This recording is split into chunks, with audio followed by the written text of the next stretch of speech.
ayuda también, que se encuentra en ese estado, sin caer en la hipocresía de que hablaba, por ejemplo, Nietzsche, de que si querés solucionar eso, básicamente tenés que adaptarlo al sistema, y al adaptarlo al sistema te estás negando lo que él, o sea, el punto de vista de lo que él conocía previamente, digamos, lo que se dio cuenta con el tiempo, o la investigación, o lo que sea.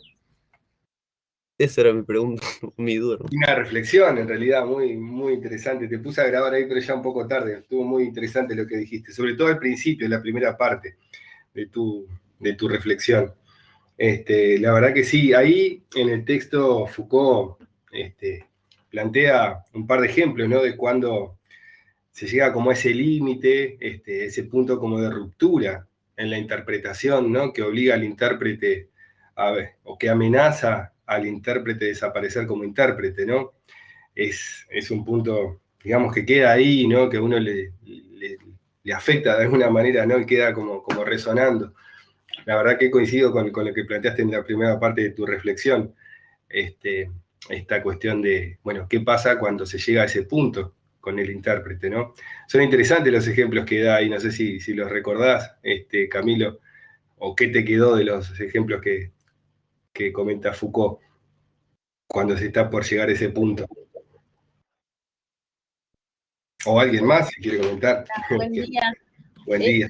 Sí, totalmente de acuerdo con lo que aportó el compañero Camilo. Sí, que al final todo termina siendo una interpretación de la interpretación, y que en un momento él dice que bueno, que para invertir o para poder apoderarse de aquella interpretación ya hecha, que hay que despedazar a golpes de martillo. Dice él, como que lo habla como algo devastador, ¿no? Como que, y también lo vinculé con el concepto de, para afirmar aquello que nosotros más o menos vamos viendo y que tenemos, que lo vamos interpretando, que la objetividad es imposible lograrla en todos los ámbitos, y que esto va un poco con eso, ¿no? Va encadenado con esa idea de que todo tiene parte de subjetividad, que todo es interpretación, y que a su vez lo que nosotros captamos también es una interpretación. Yo lo resumiría que sí, que todo es una interpretación de otra interpretación. Él lo llama interpretandum, ¿no? Ajá, va interpretando aunque no sea ya interpretanza. Sí, eso, ahí va. sí. No hay algo a interpretar que no sea ya interpretación, ¿verdad? Sí, después habla de Freud también, que hay una parte, bueno, eso cuando menciona las heridas narcisistas, que también me pareció interesante porque nunca había leído sobre eso en cuanto a la cultura occidental, ¿no? Que bueno, que la herida de Copérnico, que la que provocó Darwin, o sea, las heridas que fue provocando en el sentido de que fue cambiando aquella visión que todo el mundo tenía como realidad completa, y que fue poniendo en duda todo aquello, ¿no? Darwin cuando descubrió que el hombre descendía del mono, la herida hecha por Freud cuando él a su vez descubrió que la conciencia reposaba sobre la inconsciencia. Entonces, todo eso fue como poniendo en movimiento aquellas estructuras que ya estaban sentadas, ¿no? De la sociedad, y que ellos, empezando por ellos, luego está Nietzsche, Marx, en cuanto a lo social, no, Marx apunta, creo que es a la parte de la política y a lo económico, ¿no? Entonces también, todo ello está envuelto en una tarea de interpretación que se refleja sobre la propia obra de ellos, ¿no? Y que ellos han construido alrededor de ellos una estructura, y que nosotros nos vemos a través de esos espejos, o él menciona algo de esos espejos de donde no son reenviadas las imágenes, cuyas heridas son inextinguibles, forman nuestro narcisismo de hoy en día. Entonces dice que en tal caso, el propósito de ellos sería, bueno, interpretar esa realidad y nosotros nos estaríamos viendo, al final terminamos haciendo el mismo juego de interpretación, terminamos interpretando una interpretación hecha por ellos, si bien es una interpretación crítica, reflexiva, pero bueno, también tomamos esos signos del mundo occidental y los interpretamos, y también todo eso me parece súper interesante, la visión y el análisis crítico que hace. Y es como también estuvo dinámica la lectura, una entrevista que le hacen y él va respondiendo, pero así, a su vez lo van cuestionando, ¿no? Quienes le van preguntando, ¿sí? Eso hace más dinámica la lectura, estuvo bien interesante por eso. ¿Vos decís la parte del debate final? Que está después de la esa parte. discusión. Bien. Sí. Muy bien, muy bien. Esa parte es interesante. El texto es corto, pero es rico, tanto el prólogo como la exposición de Foucault, como ese intercambio al final de la conferencia, ¿no? Está bueno que hayas traído eso, me parece bueno también, Fabián. La verdad que, bueno, lo de Fabiana también ahí es como muy, bastante más exhaustivo, como que plantea varias cosas que están en el texto, que está muy bueno lo que trae Fabiana. Capaz que solo una cosita, una pequeña, un comentario, digamos, no es que esté mal lo que comentó Fabiana en esto que voy a plantear, sino que es como un llamado como de alerta a tener presente que si bien nosotros interpretamos interpretaciones, digamos, una de las cuestiones de esta hermenéutica de la sospecha, digamos, tiene que ver con tomar conciencia de que siempre estamos de alguna manera interpretando interpretaciones, que el propio lenguaje es también una interpretación. Tenemos que tener cuidado de no caer en un relativismo absoluto, donde, bueno, al final todo es relativo, porque no es eso, digamos, como la esencia, sino es un poco más complejo. O sea, saber que interpretamos interpretaciones implica poder tomar conciencia de nuestro lugar de intérpretes, pero no para caer en una especie de relativismo, bueno, donde al final, digamos, todo vale o cualquier interpretación es válida. Es un llamado, una advertencia, digamos, que tenemos que tener presente porque la hermenéutica de la sospecha no es ese relativismo absoluto en el que uno ingenuamente podría, sin darse cuenta, como caer en algún momento cuando está planteando, digamos, esta argumentación que aparece en el texto, ¿no? De que interpretamos interpretaciones.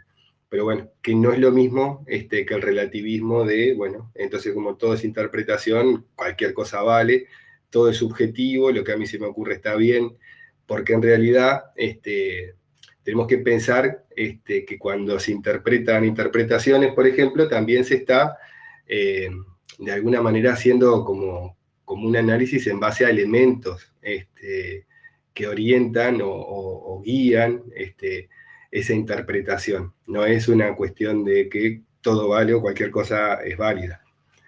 No sé si aclaro, si no, bueno, esto lo vamos a retomar ahora un poquito cuando hagamos un pequeño recorrido del texto como para cerrar algunas ideas. Pero me parecía importante que aportar como ese elemento ahí a lo sí, que... aclara, Sí. es importante, gracias. Está, no, buenísimo. Bueno, y buenísimo lo que vos traes, todo lo demás también.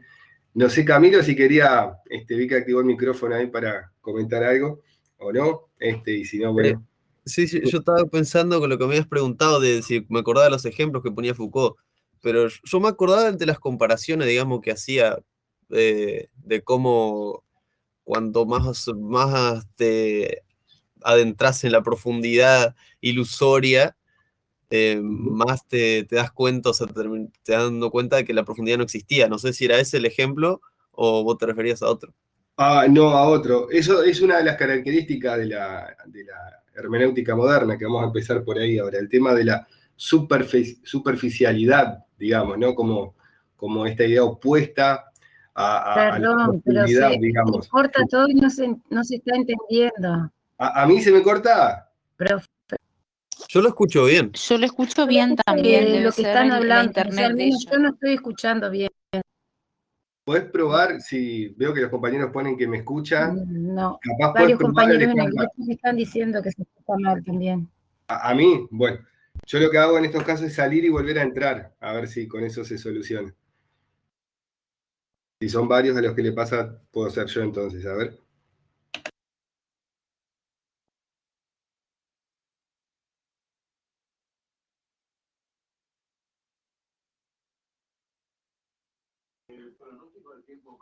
A ver, bueno, ahí volví a entrar, a ver si se conectó sin problemas ahora.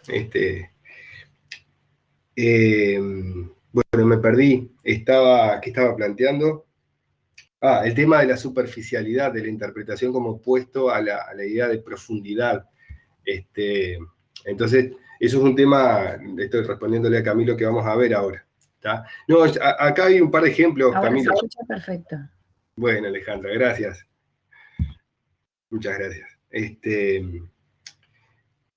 Cuando se habla de este punto de la existencia, dice Foucault, siempre cercana al punto absoluto de interpretación, sería al mismo tiempo la de un punto de ruptura. Y acá da un par de ejemplos. Dice, en Freud se conoce bien cómo se ha hecho progresivamente el descubrimiento de este carácter estructuralmente abierto de la interpretación. Este descubrimiento fue hecho de manera muy elusiva, muy oculta a sí misma en la Traumdeutung, cuando Freud analiza sus propios sueños y entonces invoca razones de pudor o de no divulgación de un secreto personal para interrumpirse. Este es el primer ejemplo que da Foucault para decir cómo hay un punto donde el intérprete no puede avanzar, digamos, hay un punto donde el intérprete llega hasta ahí y no puede seguir. Ustedes saben que Freud, en la interpretación de los sueños, gran parte de los hallazgos, o digamos, lo que le permite a Freud realizar este modelo teórico explicativo del funcionamiento psíquico, porque es eso el psicoanálisis, ¿no? Es un modelo explicativo de cómo funciona el aparato psíquico, fue su propio análisis, su autoanálisis, que Freud lo hizo, algunos de ustedes sabrán, quizás por cultura general, que no es que él tenía un analista, previo a él no había análisis, ¿no? Sino que su autoanálisis se da en un intercambio de cartas con Fliess, las famosas cartas a Fliess. Entonces, bueno, Freud a partir de este intercambio va pudiendo como, digamos, conceptualizar, ¿no? Teorizar cuestiones, digamos, que bueno, que aparecen allí en la interpretación de los sueños, cuando logra armar este modelo explicativo, ¿no? de la mente. Entonces, él analiza sus propios sueños, pero acá Foucault trae esto como muy interesante para mostrar ese ejemplo, de cómo en un punto él dice, bueno, sobre esto no puedo seguir hablando, por razones, bueno, él dice razones de pudor o de no divulgación, digamos, de sus cuestiones personales, pero como intérprete, digamos, encuentra un límite donde no puede avanzar más en la interpretación de lo que a él mismo le pasaba, digamos, ¿no? Y después hay otro ejemplo que dice, en el análisis de Dora, se ve aparecer la idea de que la interpretación debe detenerse, no puede ir hasta el final, en razón de lo que sería llamado transferencia algunos años después. Y después, a través de todo el estudio de la transferencia, se afirma la inagotabilidad del análisis en el carácter infinito e infinitamente problemático de la relación del analizado y el analista, relación que es evidentemente constituyente para el psicoanálisis y que abre el espacio en el cual no cesa de desplegarse sin poder acabarse nunca. Acá también está hablando como de la inagotabilidad de la interpretación, que es otro rasgo, digamos, de la interpretación moderna, ¿no? La recursividad y la inagotabilidad de la interpretación. Pero también acá la transferencia, en el análisis viene a mostrar cómo hay un punto donde el intérprete no puede avanzar como intérprete a riesgo de desaparecer como intérprete y quedar atrapado en algo, digamos, digamos, más complejo, ¿no? A ver, si el analista queda entrampado en una transferencia amorosa con el paciente y actúa la transferencia, ¿no? Ustedes saben que en los orígenes del análisis, digamos, cuando no se había teorizado la transferencia, ese vínculo amoroso que se da entre analista y analizado, puede, digamos, si no se trabaja, digamos, si hay una transferencia erótica, puede confundirse con un vínculo afectivo, ¿no? Emocional, y llevar, bueno, si eso se actúa en la práctica, porque eso se trabaja en el análisis como una parte del análisis. En el análisis se trabaja en transferencia. Si la transferencia se actúa, ¿qué quiere decir que se actúa? Que se lleva a acto, que se actúa, y ese amor de transferencia se plasma como un amor de pareja entre el analista y el analizado. Bueno, desaparece el intérprete como tal, el analista deja de ser intérprete, pasa a actuar de otra cosa. Entonces, hay un punto donde el intérprete puede desaparecer como intérprete, hay un punto de ruptura, o sea, hay un punto de donde si se avanza, bueno, las cosas pueden ser más, cambian de naturaleza, digamos, ¿no? Eso así lo analiza Freud o lo analizan los que lo analizan a Freud, ese comentario que hizo, porque yo no lo leía eso, pero me parece interesante. ¿Es él el que encuentra ese clic entre el límite del analizado y el que analiza, o son los demás que interpretan su obra? ¿Vos te referís a esta cuestión de la transferencia o a los ejemplos de cómo el intérprete puede desaparecer? Sí, no, la cuestión de la transferencia, eso. Si él ya no, lo analizó o después los que vinieron después, analizando su obra, encontraron esa, no sé si... No, ya Freud, digamos, la transferencia es parte central del psicoanálisis, digamos, y no, el propio Freud ya teorizó sobre la transferencia, ¿no? Hay textos sobre transferencia, digamos, ¿no? Porque bueno, el psicoanálisis fue como una teoría viva, digamos, mientras Freud vivió, la fue reformulando permanentemente, la fue enriqueciendo, la fue cambiando, la fue reformulando. Entonces, claro, hubo algunos tropiezos, digamos, ¿no? Y, bueno, obviamente fueron después conceptualizados. La transferencia al principio no se llamaba transferencia, y bueno, ese vínculo afectivo que se daba era algo que se daba y no sé, bueno, después se conceptualiza, después se entiende que en realidad el amor de transferencia no es el enamoramiento que se puede dar del paciente hacia el analista, en realidad no es un amor real hacia el analista, sino que se transfieren algunas cuestiones, el paciente transfiere al analista cuestiones propias, pero que el analista no debe sentir que esas cosas son ese enamoramiento dirigido a él como hombre, como persona, como sujeto, sino que una actualización de cosas que le pasan al paciente, pero no es hacia esa persona, sino que es a lo que esa persona representa, digamos, dentro del psiquismo del paciente. Se transfieren cosas. Entonces, por eso es que es una regla básica, nunca actuar, digamos, además de cuestiones obvias, ¿no? Y éticas, digamos, también por una cuestión del análisis, no se puede actuar, digamos, ese amor de transferencia, porque en realidad no está enamorado, si surge ese amor de transferencia, no es un enamoramiento hacia el analista real, sino lo que el analista representa, y a esa representación es a la que se le transfieren de alguna manera esos afectos. ¿Se entiende? Entonces, bueno, esto se teoriza más adelante, digamos, pero ya el propio Freud sí lo teoriza. No es que después lo hacen, digamos, otros seguidores de la teoría psicoanalítica, ya lo hace el propio Freud, digamos, ¿no?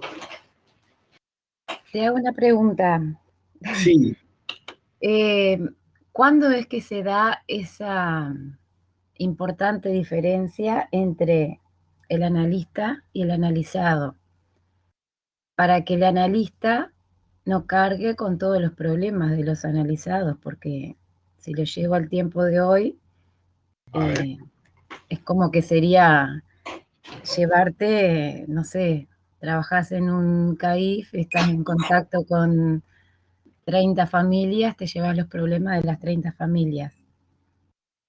Ya parte desde ahí, esa diferencia, esa separación, porque yo lo relaciono como que en esa transferencia también tiene que estar lo implícito de cada sujeto analizado, lo que le puede aportar el analista en ese momento, pero también lo llevo a los tiempos de hoy, que no es lo mismo, pero en parte sí, porque si bien no es la misma técnica que se utiliza, de repente también se llega a la parte más subjetiva, digo, a ver, no podemos ser del todo objetivos, porque está No, hablando de seres humanos y hay sentimientos sí, claro, en medio. sí. Entonces ya sí, desde ese tiempo es que se da ese límite entre el analizado y el analista, o entre el paciente y el médico, sería o el licenciado o quien trabaje con la familia o con la persona. A ver, voy a tratar de responderte, espero ser claro en eso. Nosotros llegamos a este punto porque estamos, si vamos incluso a la clase anterior, como para tener un hilo, Sí. nosotros estábamos viendo cómo leí el comentario acá de Serrana y me distraje, ahora tomo eso. Cómo nosotros estamos, de alguna manera, en la hermenéutica, o en la tradición hermenéutica, en la filosofía, más cercanos a un método y a una forma de producción de conocimiento, digamos, más, digamos, acorde a las disciplinas como la nuestra, como la psicología, ¿no? Las ciencias del espíritu, ¿no? Las humanidades, las ciencias sociales. Entonces, bueno, entendiendo, digamos, que la hermenéutica permite comprender, más que explicar, como hacen las ciencias de la naturaleza, es que, digamos, nos da como este paraguas en el cual nosotros estamos profundizando en cómo es la hermenéutica hoy en día, ¿no? Entonces, el psicoanálisis, digamos, es una disciplina que, digamos, ustedes mírenla desde el punto de vista de la producción de conocimiento, es muy particular. Estamos hablando de una disciplina que, si bien lo hablamos en la clase pasada, Ramiro Achigar trajo algunos elementos que está bueno que ya algunos estudiantes puedan manejar esas cosas, ¿no? Como que Freud intentó darle este estatuto de cientificidad al psicoanálisis, se hablaba en términos de energía, de quantum de energía, hablaba bueno, tomaba como muchos elementos de la física, ¿no? Buscando como que el psicoanálisis pudiera ser tomado, ¿no? Como en el momento en el que surgió como una disciplina científica, entre comillas, ¿no? Parece paradigma. Miren las cuestiones sobre las que trabaja el psicoanálisis. Los sueños, el afecto, el enamoramiento de un paciente al analista. O sea, estamos hablando de una disciplina que, si bien pretendió ser considerada científica por el paradigma de la época, si uno lo mira así, dice, esto, ¿cuánta resistencia habrá tenido, no? Porque estamos hablando de cosas que si uno dice interpretar un sueño, se imagina estar trabajando sobre el afecto y demás cosas, está lejísimo, ¿no? de la ciencia en el sentido tradicional del término. Entonces, eso como para ordenar un poco por qué estamos hablando de esto, ¿no? De la hermenéutica, Claro. otra forma. Pero eso sirvió para poder explicar muchísimas cosas. Por supuesto que sí, pero digo, cómo se aleja, me parece como un momento oportuno para mostrar cómo se alejan las disciplinas que producen un conocimiento que es válido, como producido por el psicoanálisis y otras ramas de la psicología, como disciplina un poco más general, pero que se alejan del objeto de estudio tradicional, digamos, ese objeto de estudio objetivo, digamos, ¿no? Que se puede medir, que se puede predecir. ¿No? Imagínense, acá estamos con un sujeto, el analizado, digamos, que no se puede predecir cómo se va a comportar, que no se puede predecir cómo va a ser ese vínculo con el analista, o sea, es completamente contingente todo lo que puede ocurrir ahí. Entonces, bueno, estamos en un terreno, digamos, para tomar conciencia de lo alejado que estamos y la importancia de entender esta cuestión que vimos en las clases pasadas, de que si tomamos a la ciencia como en el sentido clásico del término, como validadora de los conocimientos, nos quedan por fuera de ese paraguas un montón de disciplinas como la nuestra en particular. Entonces, bueno, haciendo como esa aclaración para ubicar esto que vos traes, Alejandra, nuestra disciplina tiene o debería tomar en cuenta que nosotros como psicólogos, como profesionales que intervenimos, tenemos un nivel de implicación y que podemos tener sentimientos, y que eso no debería ser negado en pro de una supuesta objetividad que me dejara intervenir mejor si yo no tuviera esos sentimientos. Como psicólogos tenemos que ser conscientes de que eso pasa. Ahora, vos traías, por ejemplo, lo de un CAIF. Ahí ya tenemos que entrar como a diferenciar cuestiones como, bueno, una cosa es una intervención en un ámbito comunitario, donde se juegan algunas cosas, otro tipo de intervención es en el ámbito clínico, donde se juegan otras cosas, pero me quedo con la generalidad, digamos, como Sí. siempre vamos a estar afectados, de alguna manera, por el objeto de intervención, sea un paciente en un espacio clínico, o sea una comunidad o una familia en un ámbito comunitario. Nos va a afectar. No podemos negar esa afectación, porque en la medida en que lo hagamos, seguramente nuestra intervención se va a ver afectada también, y quizá, ¿qué pasa? Cuando yo niego algunas cosas, tengo puntos ciegos. ¿Han escuchado hablar de los puntos ciegos? Sí. Bueno, los puntos ciegos son esas cosas que están, pero que yo por el lugar en el que estoy no las puedo ver. Me las veo. Pero están ahí afuera, existen, ¿no? Pero el lugar en el que yo estoy no me permite verlo. Si yo, digamos, no tomo conciencia y no integro en el análisis de mi intervención lo que a mí me afecta, seguramente mi intervención va a estar,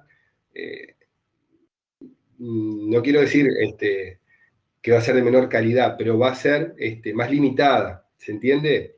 Entonces, esto que sale por la transferencia, pero ¿qué pasa? En la transferencia y en la contratransferencia, que es lo que el analista siente, lo que él también siente por ese paciente, es parte integral del análisis. Y pongo un ejemplo para que se entienda, y esto se puede extrapolar a otras cosas. El analista debería poder trabajar su contratransferencia, ¿no? El psicólogo, por ejemplo, bueno, tiene un paciente que le genera aburrimiento, ¿tá? Entonces, cada que viene ese paciente, el psicólogo dice, con este paciente me duermo, ¿no? Pero no es una cuestión despectiva, es una cuestión de decir, bueno, ¿qué me pasa a mí que este paciente me genera esto? O un paciente que, no sé, te irrita. Entonces, bueno, hay algo contratransferencialmente que no es del paciente, es del psicólogo, que en el encuentro con ese paciente le pasa eso. Entonces, negar eso o no ser consciente de que eso es transferencial implica una limitación a la intervención, es un punto ciego. Si el psicólogo, como se irrita, no sé, le contesta mal, no sé, al paciente, está actuando la irritación y no la está integrando como parte del análisis de su contratransferencia, ¿no? Entonces, si uno siente una determinada sensación con un paciente, bueno, la toma como parte de la contratransferencia y la analiza. Entonces, bueno, ve qué rasgos, por ejemplo, de ese paciente producen eso en el psicólogo. ¿Qué es del psicólogo? No es del paciente. O sea, algo en la historia personal del psicólogo hace que determinada característica del paciente resuene en él y despierte ese sentimiento. Entonces, tiene que ver con la historia del psicólogo. Entonces, bueno, cuanto más trabajado está el psicólogo, cuanto más analizado está, cuanto más puede tomar contacto con la transferencia, mejor va a ser su intervención. Me quedó clarísimo lo de la transferencia, traerlo a hoy. Ahí va, ¿viste? Desde la época del psicoanálisis ahora. ¿Viste? Muchas gracias y perdón por la intervención, pero la verdad que lo quería traer al hoy y claro. Sigue existiendo y es real y es así. Claro. Buenísima la explicación. Me alegro. En otros ámbitos, quizás no hablamos de transferencia, podemos hablar de implicación. Si uno va a un ámbito comunitario, se va a sentir implicado.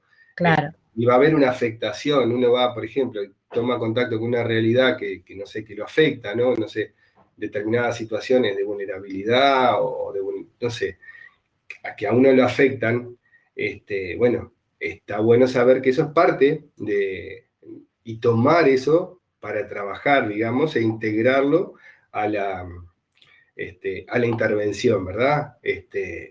Entonces, digamos, eso, nosotros no podemos como disociarnos y decir, bueno, yo soy objetivo y nada me afecta. O tratar de racionalizar y no tomar contacto, digamos, con eso que pasa. ¿Está? Claro. Gracias. Está buenísimo. Bueno, no sé, Camilo, si sumó estos ejemplos, digamos, ¿no? Pero a veces está bueno también como ver estas cuestiones que hacen a la interpretación y que en realidad en algún punto es un poco abstracto, pero también en un punto está bueno como vincularlo con cosas como concretas. Bueno, acá el intérprete desaparece si pasa a ser otra cosa y deja de ser intérprete, por ejemplo, ¿no? Entonces, bueno, en un sentido más abstracto uno puede pensar, sí, como decía Nietzsche, ¿no? Como que uno raya la locura, digamos, ¿no? Porque si todo es interpretación, al final de la cadena, ¿con qué me encuentro? Entonces, como que ese punto es, ¿no? Raya ese punto de ruptura, digamos, ¿no? Como la locura, pero también se puede vincular con cuestiones como estos ejemplos que da el propio Foucault acá. Me parecía interesante ahí comentar. Bien, ¿algo más? ¿Algún compañero que por ahí quiso comentar algo? O de su tarea, digamos, ¿no? Pues yo leí algunas, las que leí, como comenté, estaban muy bien, pero no sé si alguien quiere comentar algo, o está bien así. Así que bueno,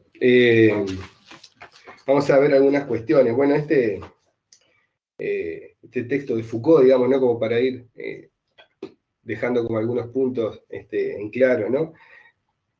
Es un texto, bueno, no quiero repetirme cosas que ya dije por ahí en la clase pasada, así que voy a ir haciendo como una mirada rápida acá a mis apuntes para no repetir. Bueno, esta cuestión ya lo dije, ¿no? Pero lo tengo acá, me parece interesante también cómo lo plantea Nietzsche. Nietzsche plantea en un texto, que es la genealogía de la moral, en el prefacio, Nietzsche dice, no nos conocemos a nosotros mismos, nosotros los conocedores. Acá es una crítica clara a la modernidad, ¿no? El sujeto cartesiano, ¿no? El que conoce, el sujeto conocedor. Entonces Nietzsche dice eso, ¿no? Nosotros no nos conocemos no nos conocemos a nosotros mismos, nosotros los conocedores. Pero esto tiene su razón de ser. Si nunca nos hemos buscado, ¿cómo íbamos a poder encontrarnos algún día? Bueno, así arranca, y bueno, es un texto maravilloso, a mí me encanta. Y termina el primer punto planteando, de nadie estamos más lejos que de nosotros mismos.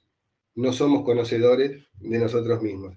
Entonces, bueno, me traigo esto porque, bueno, este texto de Foucault, de alguna manera, que tiene que ver con la hermenéutica, tiene que ver con esto de que cuando el sujeto, este sujeto que estaba como separado de la naturaleza y podía conocerla objetivamente, se pone él como objeto de estudio de alguna manera. Entonces, esta frase, digamos, de Nietzsche me resulta como muy interesante para ilustrar esto, ¿no? Es como el cuadro de las meninas de Velázquez, ¿no? Donde se da como este cambio de paradigma, ¿no? Que se lo utiliza para explicar este cambio de paradigma entre el arte, digamos, que representaba el mundo como si viera el mundo a través de una ventana, ¿no? Con una objetividad cercana como el punto de vista de Dios, dicen algunos autores, y pasamos a un autor, un pintor, digamos, que representa el mundo, pero en ese mundo él también está, ¿no? Él está allí, es parte de ese mundo, ya no es este pintor que ve el mundo a través de una ventana, sino que él está siendo parte de la escena.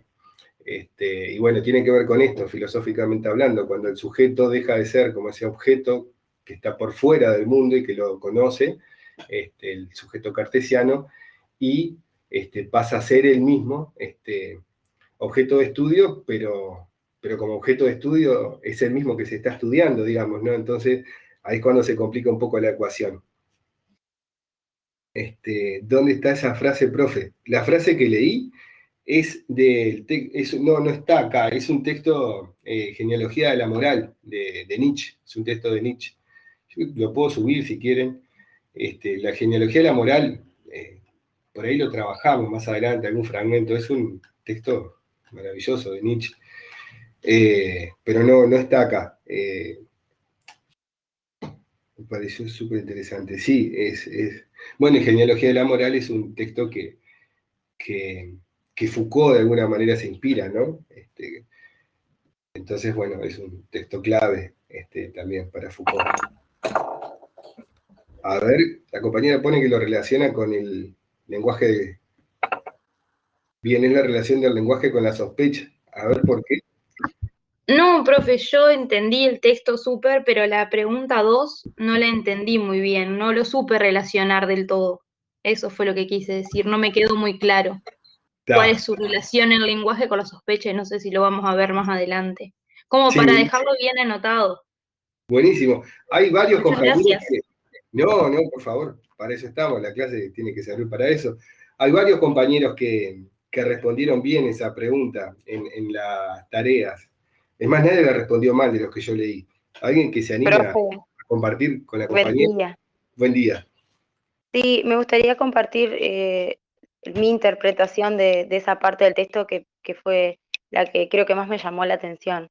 A ver. Me quedé con la parte esta que dice, donde no todo lo que dice el lenguaje es realmente así, ¿no? Sino que muchas veces se puede interpretar no solo a través del lenguaje. Y lo asocié con la interpretación de gestos, por ejemplo. O sea, que no solo interpretamos el mundo, por decirlo así, entre comillas, a través del lenguaje, sino que lo interpretamos basado en otras cosas. Y por esto el de la sospecha, o sea, partiendo de la base de que no todo es cierto, ¿no? Que creo que al principio en la primera clase decíamos, como de sospechar de todo, creo que viene un poco de la parte de la filosofía, de los comienzos de la filosofía, de lo que planteaban los filósofos. Entonces esto de sospechar de que no todo es verdadero, no dar por sentado nada. Entonces me parece que el lenguaje, según como lo plantea Foucault, viene acompañado de esto, ¿no? De que no todo lo que se dice es realmente así, sino que sospechar de eso y analizar también, mejor dicho, interpretar no solo a través del lenguaje. A ver, está bien lo que plantea la compañera Claudia, muchas gracias. Pero pensemos esto, ¿por qué sospechar del lenguaje? Porque sí sospechar de que hay cosas que por ahí se me presentan como naturales y no lo son tales, entonces yo las tengo que de alguna manera, lo que han hecho estos pensadores, por ejemplo, ¿no? Los maestros de la sospecha es desnaturalizar aquello que se presentaba como natural, digamos, ¿no? O sea, por ejemplo, en el caso del síntoma, el síntoma es algo que es portador de sentido, para Freud. Antes no, antes el síntoma no era algo que tuviera un sentido, ¿verdad? Entonces el síntoma se presenta como algo que tiene un sentido y que de alguna manera se va a interpretar de una manera que nunca antes se había hecho en la historia. Ahora, ¿por qué sospechar del lenguaje? Esa pregunta es como más radical. Yo creo que en el sentido de que el lenguaje tiene otras formas de expresión que no son propiamente, bueno, como dice él, verbales, ¿no? Y que hay en la naturaleza aspectos, ¿no? Que podrían decir,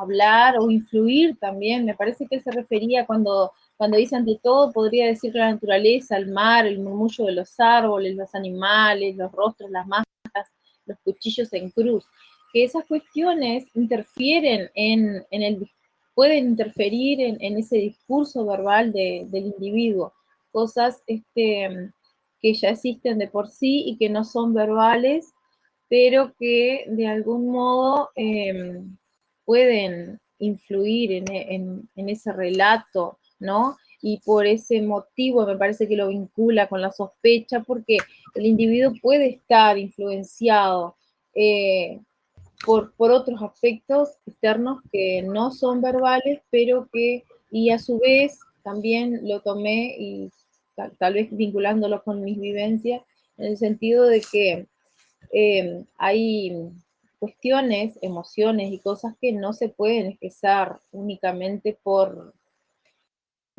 palabras o palabras ya sea escritas o verbales, sino que van más allá de ese tipo de... Cuando uno a veces habitualmente dice, no sé cómo decirlo, no sé cómo decir cómo me siento, no sé cómo expresarlo en palabras lo que siento, una cosa así, ¿no? Capaz que desborda, ¿no? Como bien lo dice el lenguaje desborda, de alguna manera, la forma El tema verbal. puramente verbal. Ujú.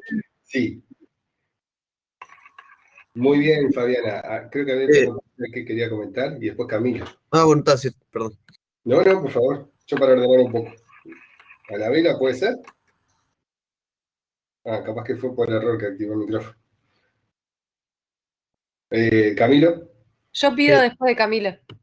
Bueno, Yo iba a decir que un ejemplo que a mí me parece que se ve la relación del lenguaje con la sospecha y eso, es al principio cuando pone el ejemplo de la obra de Kafka, porque habla de cómo una obra se pueden sacar al menos hace referencia a que se sacan tres interpretaciones completamente diferentes sobre lo que trata la obra y a lo que se refiere, digamos, principalmente.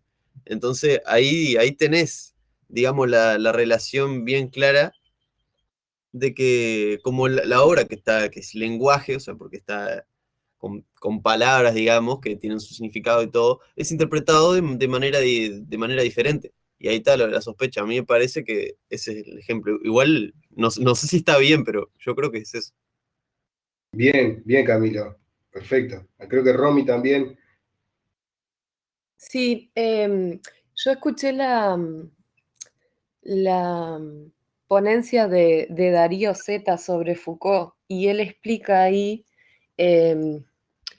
la conclusión a la que llega, por así decirlo, que no es una conclusión, pero lo que comunica en las palabras y las cosas, que es el libro de Foucault que más se dedica a hablar sobre el tema del lenguaje.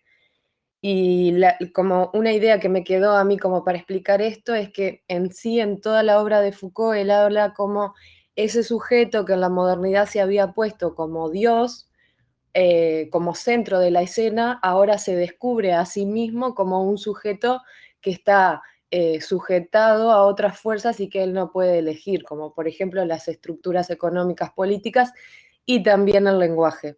Entonces el hombre descubre que no es él usando al lenguaje para comunicarse, sino que el lenguaje lo usa al hombre y que es el hombre un mero instrumento del lenguaje que habla a través de él. Entonces por ahí viene lo de la sospecha. Es como eso que decía Fabiana, que en la vida cotidiana decimos no sé cómo decirlo, y bueno, lo terminamos diciendo de alguna manera que es el lenguaje el que dice por nosotros, porque yo no elijo las palabras, sino que de alguna manera las palabras que aprendí a través de mi vida me eligen a mí, y cuando yo las digo el otro las va a interpretar de la manera que pueda, según su óptica, y ahí se da todo esto como bastante caótico de que descubrís que en sí la comunicación no es más que una ilusión, porque, bueno, es mucho más complejo de lo que normalmente pensamos. Romy, excelente. La verdad que excelente. Te felicito por el aporte. Gracias. No, por favor, buenísimo que hayas compartido esta reflexión que haces, porque además excelentemente acertada. Si había un filósofo, creo que era Gadamer, que decía que somos, desde que nacemos, arrojados a un mundo al que tenemos que interpretar, y la herramienta que tenemos es el lenguaje, ¿no? Entonces, desde que nacemos estamos luchando para poder comunicarnos a través de esto que está y que nos antecede y que es el lenguaje. Acá lo interesante es esta cuestión de que el lenguaje no siempre dice lo que dice, que encierra de alguna manera como otro significado. Nos pasa cuando leemos un texto, o sea, cuando ustedes leyeron este texto seguramente, hay cuestiones que no se le presentan de forma transparente, porque el lenguaje es así, es como, es opaco y encierra en sí mismo, más allá de las palabras, los signos, algo más. Entonces, esta sospecha, digamos, ya la tenían los griegos, ¿verdad? No es algo de ahora. Foucault va a plantear como que de alguna manera seguimos con esta sospecha que ya los griegos la tenían de alguna manera. Y piensen que el lenguaje, de alguna manera, también es interpretación. Hay una parte que se plantea, los signos del lenguaje son también interpretaciones que de alguna manera perdieron su carácter de interpretación y se naturalizaron como signos. Yo voy a buscar acá, no sé si había alguien más que quería comentar, para compartir con ustedes la parte donde, que está muy bueno, a ver si la encuentro rápidamente.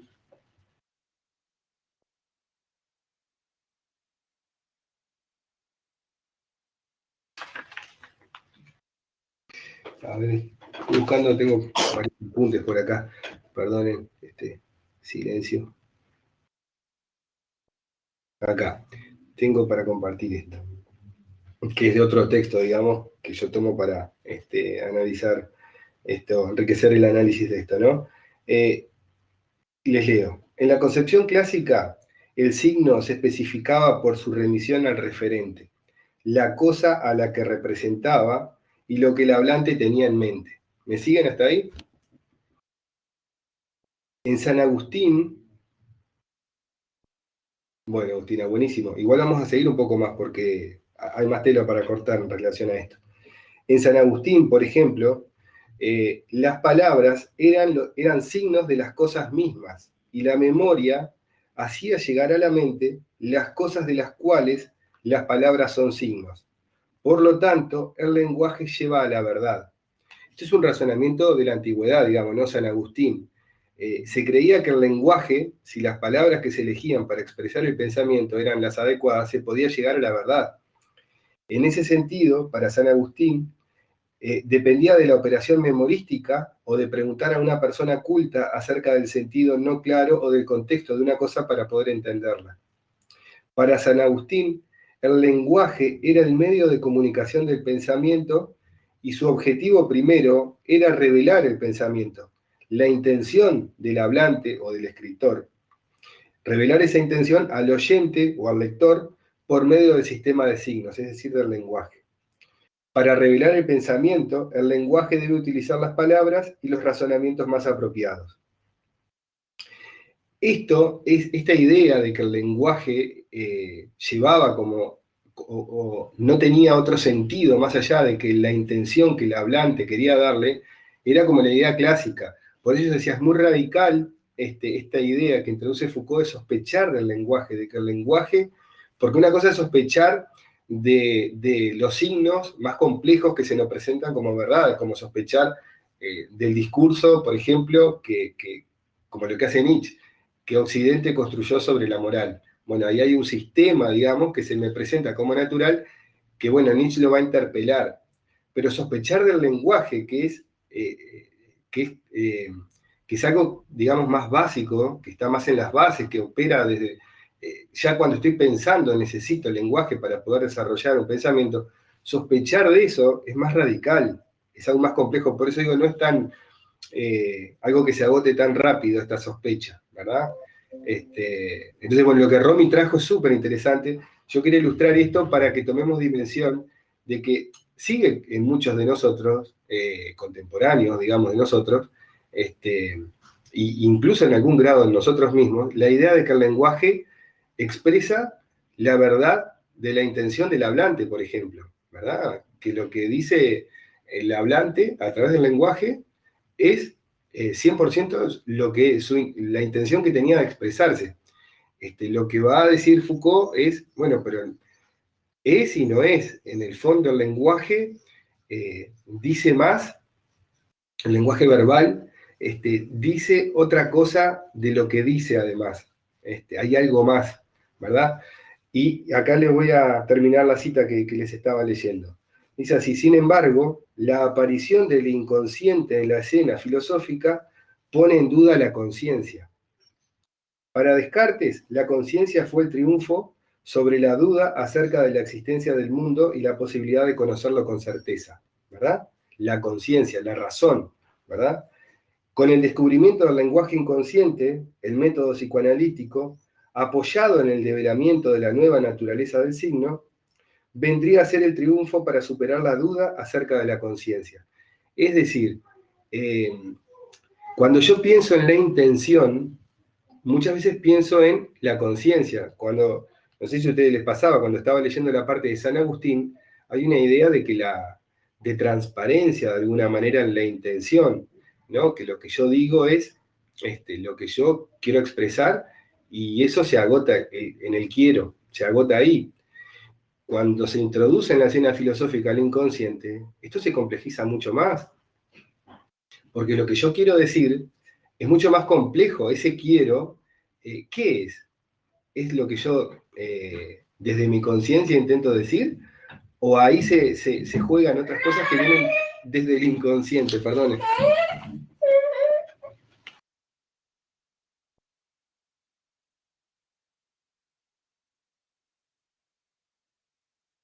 Entonces, el inconsciente ya no es algo tan, el inconsciente, el lenguaje, no es algo tan transparente, ¿verdad? Entonces, sigo un poquito más. La nueva hermenéutica, es decir, la hermenéutica de la sospecha, no se apoya en cierta profundidad, entendida como interioridad. Perdón.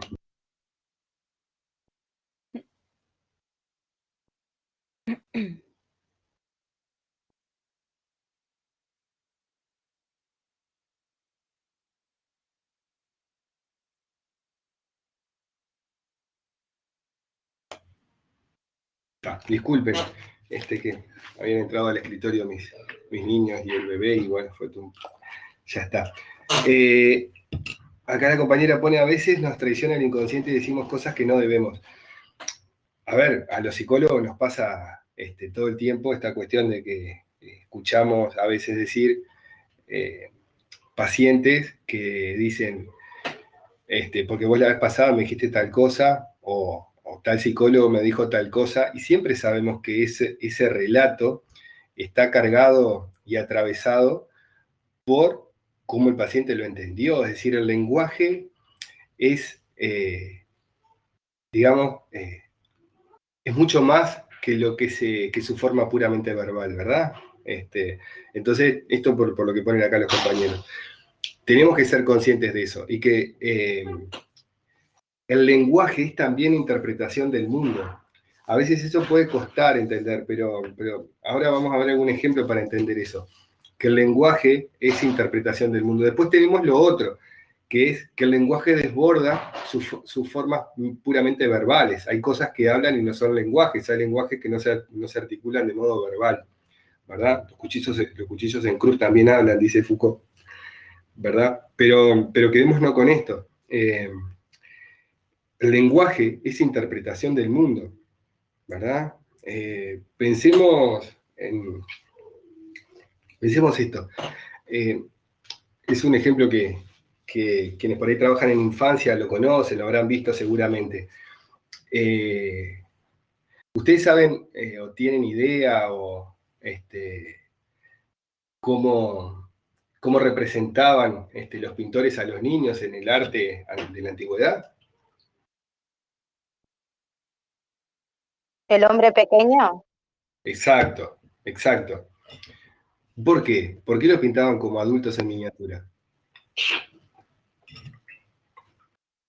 Porque los niños cumplían como el rol del adulto, vamos a decir, nada más que se lo consideraban hombres pequeños. Creo que era porque trabajaban también de la misma manera que un adulto y eso como que no tenían derechos. Sí, eso lo dimos en desarrollo, digamos. Se consideraba que el niño tenía la misma capacidad de comprensión, o sea, en todo sentido, todo mental, el mismo nivel de madurez y todo, que mental, digamos, que un adulto. La única diferencia es que no tenía la madurez, digamos, del cuerpo creciente. O sea, se los trataba así en la antigüedad. O sea, pues se pone ejemplo como que presenciaban las ejecuciones y discusiones de adultos y cualquiera, ellos los trataban normal, así como normal. Después en la modernidad se empieza a ver como que no es civilizado, por ejemplo, llevar a un niño a las ejecuciones y se guarda, o sea, iban solamente los mayores. Y después dejan de hacer ejecución. Se empiezan a diferenciar como los espacios de qué es para un niño, qué es para el otro. Ahora, súper interesante, ¿no?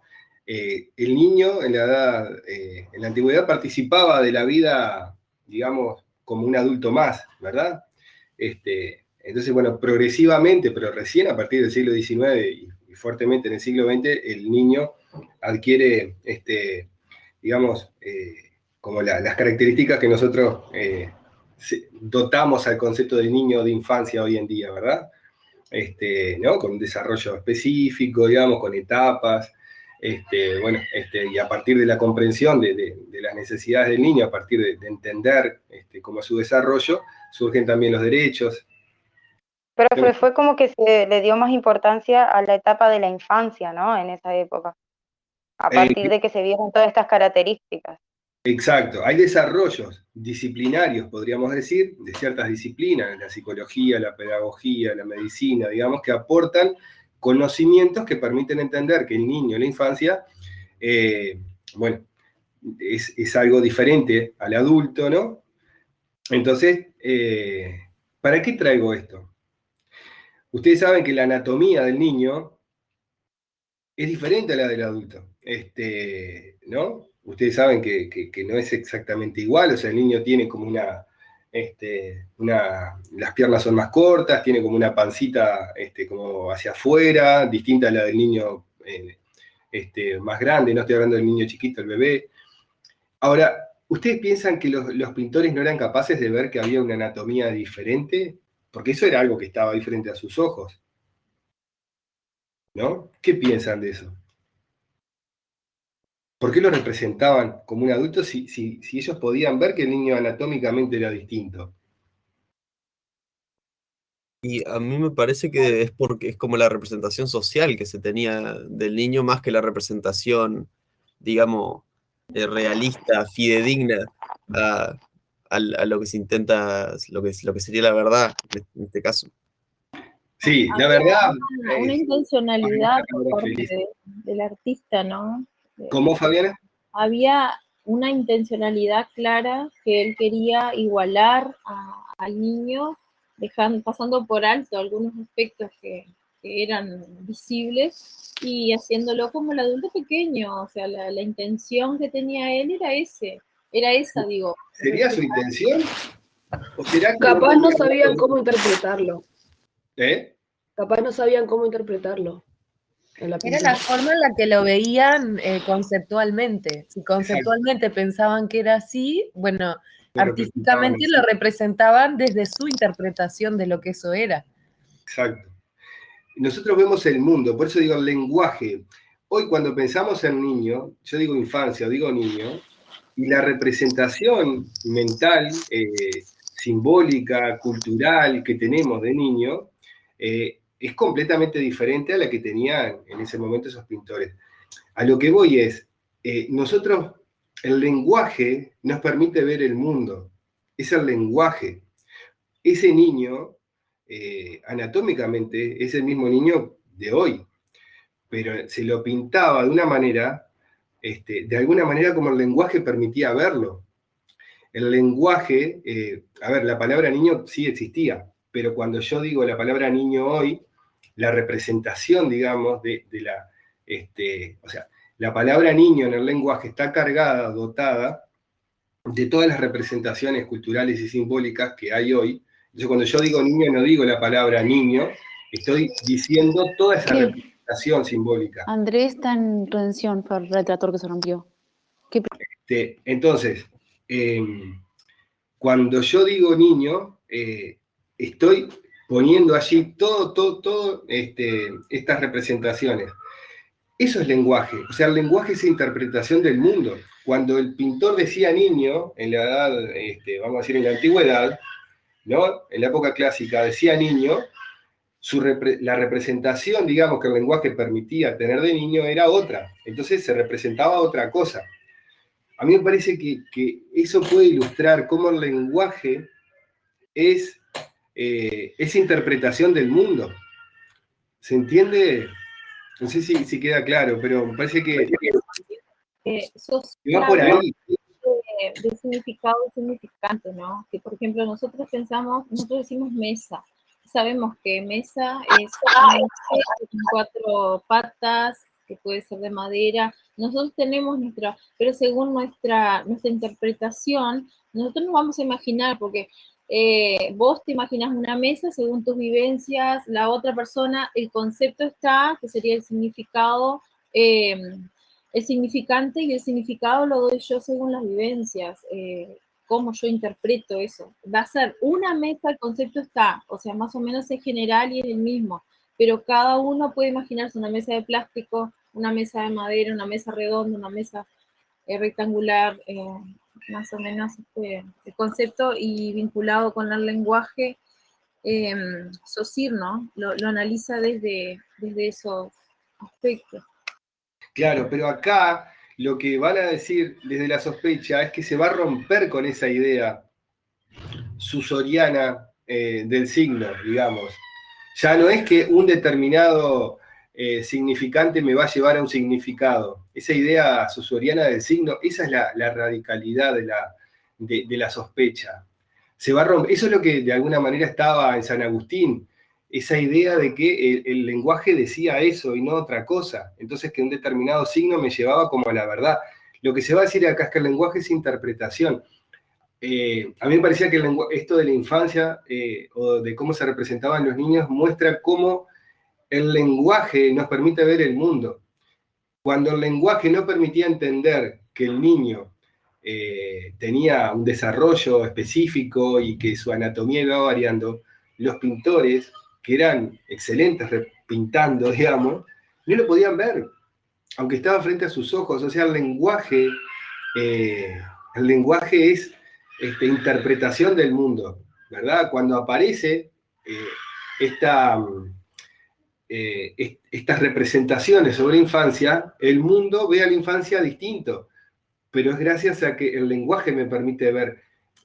Y sin embargo la cosa ya estaba ahí, ese niño ya estaba ahí, con su anatomía frente a los ojos del pintor, pero no se le podía ver. O sea, es el lenguaje el que me interpreta el mundo para que yo pueda... ¿Se entiende? Espero que se entienda, porque no sé cómo más decirlo. A ver, yo me perdí un poco. Eso viene un poco de la mano, ¿no? De lo que ha ido pasando a través de los siglos, digamos, del avance, de la interpretación, de no tener a todos como parte del todo, a ver cómo decir, de separar el niño del adulto. Hoy en día se ve totalmente de otra manera, a un niño se lo trata de otra manera frente Claro. a lo que estamos viendo. En aquella época, en aquel siglo, era como parte del todo. Es lo mismo, por eso veía lo mismo, se lo llevaba a los mismos lugares que un adulto, como que se lo veía como que podía tolerar y soportar, por decirlo de alguna manera, las mismas cosas que un adulto, cosa que hoy en día no, como que eso fue avanzando y no sé si logré, yo me entreveré un poco con... Claro, yo no quiero que se queden con el tema del niño, digamos. En articulación 2 vamos a ver los derechos de los niños y cómo evolucionan. Acá lo que me interesa es ver cómo el lenguaje es lo que me permite representar al mundo, pero que el lenguaje es interpretación del mundo. ¿Se entiende? Profesor, una Sí. pregunta. Esto de que el lenguaje, o sea, es interpretación del mundo y eso, o sea, a mí me recuerda, o sea, eso lo dice en el texto, pero yo estaba pensando cómo lo ligás con la culpabilidad original, con la culpa original, digamos, que se habla en el texto también. O sea, ¿cuál sería la culpa original del lenguaje? O sea, depende de la época en la que estés viviendo.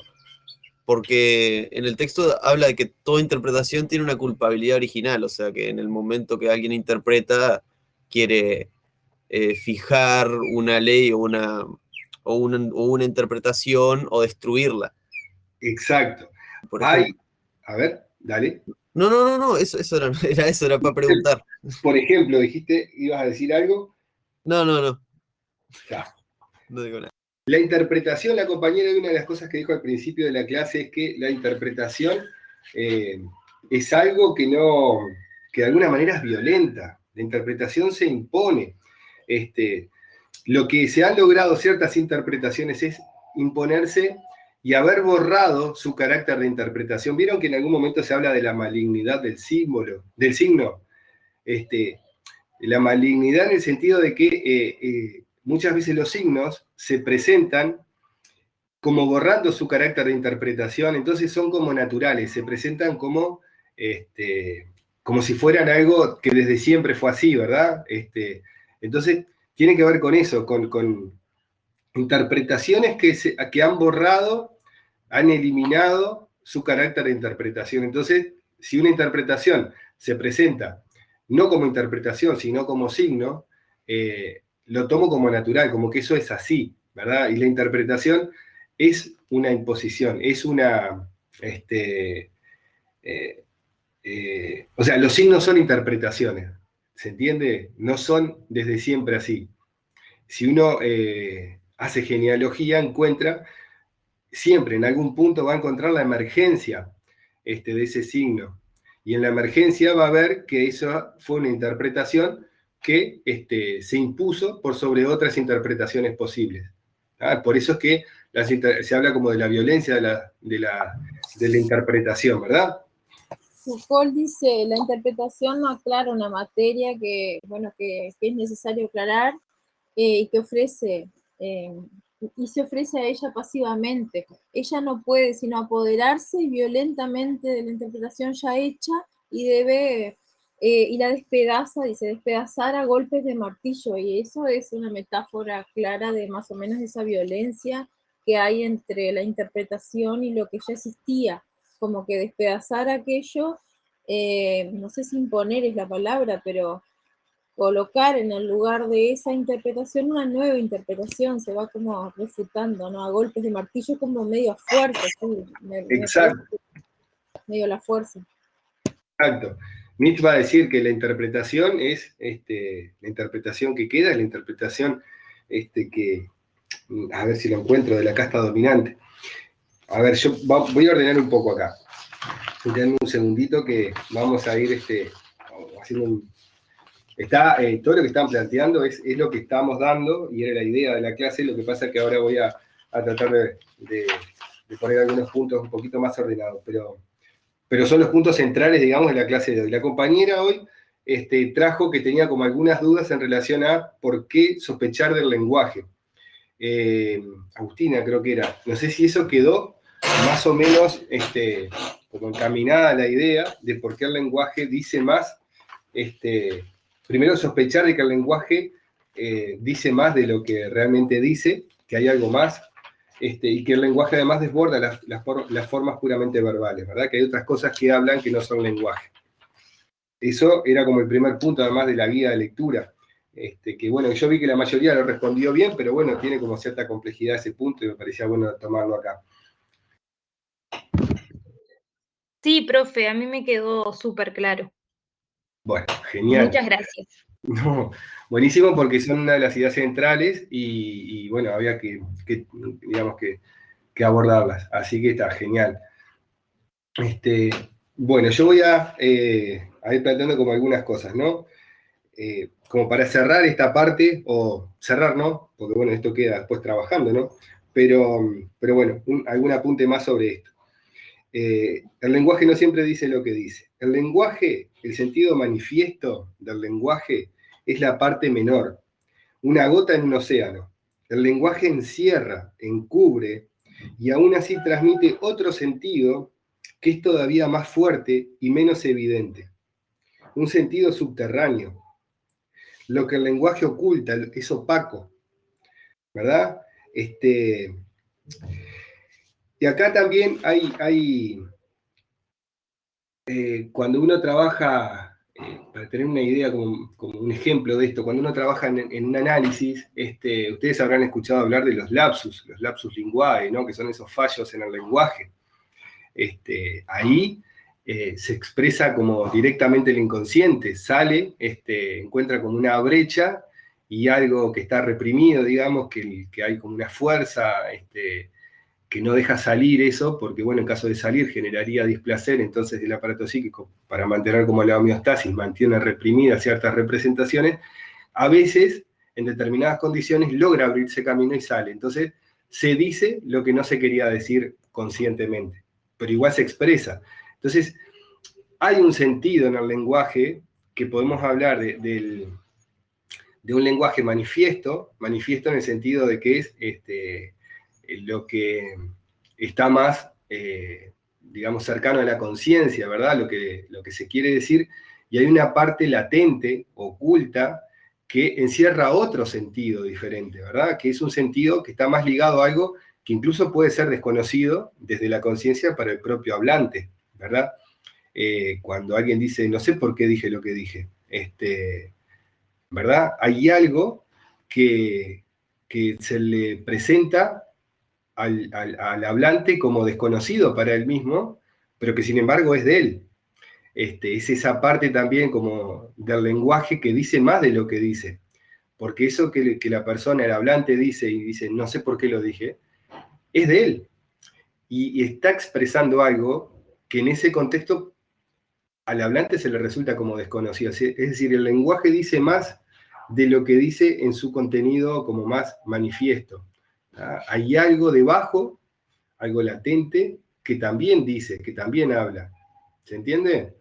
Entonces, bueno, como para, no quiero decir cerrar, pero como para poner ahí como un elemento más sobre lo del lenguaje. La compañera pone las 3 heridas narcisistas en la cultura occidental. Eso, Paola lo pone en relación a qué, no sé si para que lo hablemos, o un ejemplo de qué me perdí, capaz que era algo que yo estaba diciendo en algún momento. Puedo explicar si quieres. ¿Cómo? Yo puedo explicar porque es otro mensaje que está arriba o en el chat. Ah, estaba arriba, no lo vi, perdón. El autor mismo se pregunta, sí. y si hablamos de la sospecha, también sospecha, ¿no? Cuando dice que nos envolvieron en una tarea de interpretación ya desde la antigüedad, que se refleja siempre en sí misma. Y yo tomé como ejemplo cuando habla de las 3 heridas. Una, la de Copérnico, cuando habla de la teoría heliocentrista, creo que es que la Tierra gira alrededor del Sol. La otra es la teoría evolucionista, que cuando Darwin descubrió que, bueno, que el hombre descendía del mono. Y la otra, la que descubrió Freud, que la conciencia se basaba en la inconsciencia, creo que era eso. Y como Sí. que él habla sobre la sospecha también allí, como que nos envolvieron en una tarea de interpretación. Más bien, era eso. La última, perdona, ¿cómo dijiste de la última? Freud dice que también lo que él descubrió para él, que no sé si está bien, porque no me acuerdo bien ahora en este momento, pero que la conciencia se basaba en la inconsciencia, o rebosaba en la inconsciencia. Reposaba, dice, usa ese término. Reposaba, algo así. Eso era, profesor. Lo que comentás sobre las 3 heridas narcisistas de la cultura occidental está bien, son esas 3, digamos, que Freud en un texto las enumera, digamos, ¿no? Y está bien. No entiendo con qué la vinculás, si vos me podés repetir eso, por favor. Claro, que yo digo que claro, que él habla de que el autor mismo se pregunta en cierto momento que nos envolviera en una tarea de constante interpretación. No sé si me explico. Sí, sí. Que siempre, como que siempre refleja lo mismo. Por ejemplo, toma por ejemplo en una parte que habla de que lo que enriqueció a la obra de Shakespeare, Hamlet, fueron los espectadores mediante la interpretación que le dieron cierta importancia a esa obra. No sé si me explico. Capaz que yo estoy entreverando las cosas, pero como que también tiene que ver con el simbolismo, como que algo se implanta en la sociedad, por ejemplo, una obra, un retrato, una imagen, y como que eso da un estímulo a la persona, y la persona llega a interpretar de acuerdo a sus conocimientos y experiencias, y bueno, y bagaje cultural. No sé si está bien lo que yo interpreté. A ver, Romy, capaz quería decir algo. Ay, no, perdón, me había sacado de la conferencia y cuando volví me activó el micrófono, pero no, estaba escuchando nomás, gracias. Perfecto. En realidad no es así, a la compañera lo que estaba planteando. A ver, eso que vos planteás es como la idea convencional que tenemos de interpretación, digamos, pero no es lo que, a lo que estamos tratando de llegar a partir de estos textos que estamos trabajando. ¿Se entiende? Estamos buscando como, no esa idea convencional de interpretación de cuando interpretamos un texto de Shakespeare a partir de nuestro bagaje cultural, digamos, ¿no? Que es como tratar de encontrar un determinado sentido a determinadas cosas, ¿no? Como, al contrario, se critica esa idea de interpretación, no porque no sea, digamos, tenga un valor, porque... critica, Exacto. la sospecha constantemente por el discurso. Por ejemplo, Foucault dice que o sea, que el lenguaje es un sistema de símbolos, vendría a ser que transmite. Entonces, como que transmite un mensaje, que transmite lo que quiere decir. Entonces, como que él entra a la sospecha en los discursos, como que hay que, como que él da esa idea de sospecha del discurso, de lo que se quiere transmitir, la importancia, de la relevancia de los discursos. Eso sí, está bien. Lo anterior que habías dicho, la idea es como trascender esa idea de interpretación, digamos, como convencional, donde, bueno, se le aplica, no sé, el psicoanálisis a Hamlet, y uno dice, bueno, acá lo que había era un complejo de Edipo, y bueno, quería matar al padre. Esa idea, digamos, de que el texto se me ofrece como algo a desentrañar, como que tiene un sentido, que yo lo voy a desentrañar, eso es lo que se trasciende, digamos, ¿no? Lo que nos dice Foucault. Esa es mucho más interpretar, eso es como más naif. La interpretación es más radical, digamos, la interpretación. ¿Se entiende? Perdón, creo que Camilo no sé si quería comentar algo, fue por accidente. Bueno, yo estaba pensando en lo que usted dijo de la relación entre las heridas narcisistas y lo de la interpretación, digamos. O sea, yo lo relacioné con, digamos, la importancia que tuvieron esas heridas narcisistas sobre cómo se interpretaba el mundo, el hombre y las cosas en general. O sea, porque al venir de una perspectiva en la antigüedad, en la Edad Media, donde el hombre era lo más importante, el centro del universo, o sea, el hombre más importante después de Dios, ¿no? Descendiente en la Edad Media ya, la Edad Media sí, pero en la modernidad ya no, ¿eh? Sí, por eso mismo, digo, en la modernidad ya cambia, eso es lo que yo iba. Bien. Que viene y que esas ideas narcisistas cada vez van haciendo que cambie más todavía la concepción y se le da más importancia al hombre. Y eso en sí ya cambia la forma de interpretar también, y lo que se interpreta en los propios textos. Es verdad, sí, exacto. Y en cuanto a esto de la violencia y eso sobre la parte de la sospecha, yo lo vinculo en el sentido de que la interpretación no siempre es ingenua, sino que Foucault habla de que, o más o menos manifiesta en sus textos, de que la interpretación, bueno, en todo sentido es, como podría decir, una imposición, representa algún tipo de poder o algo así, algo que quiere pasar o dejar para atrás lo anterior y sobreponerse sobre aquello. La nueva interpretación quiere, digamos, que es una forma de manifestación del poder, a eso me refiero. Sí, es correcto. Permiso. Si lo relacionamos con las clases anteriores, cuando él habla del biopoder y todo eso, como que él va llevando toda una red conceptual que te lleva a entender como que es una manera de poder también, el lenguaje, el discurso, y en fin. Por supuesto, exacto. De poder y de dominio también, ¿no? A su vez. Sí, se habla incluso de que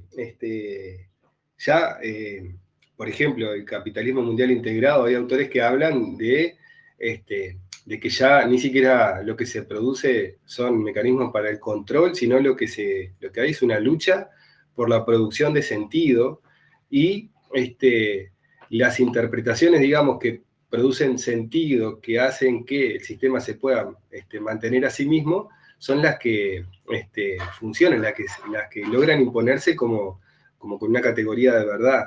Entonces, esta cuestión del sentido y poder interpretar que estas cuestiones son, o entender en realidad que estos son la lucha por las interpretaciones que logran como ese carácter de verdad y que se instalan de alguna manera como el sentido común, como el sentido, garantizan la reproducción de determinados sistemas. Entonces, poder entender que en realidad no hay nada más peligroso que el sentido común, lo que se nos presenta como que es así porque naturalmente es así, lo que nosotros no ponemos en tela de juicio. Eso es producción de sentido que hace que determinado sistema se pueda perpetuar. Ese sentido común, ese sentido que se instaló y que perdió su carácter de interpretación, porque el sentido común nadie piensa que es una interpretación, es así, el sentido común es así. No estoy siendo como esquemático. Es una interpretación que perdió su carácter de interpretación. Es decir, no le vemos por ningún lado rastros o vestigios de que en su momento pudo haber sido una interpretación. Entonces, cuando una interpretación pierde eso, se presenta como natural y produce un sentido.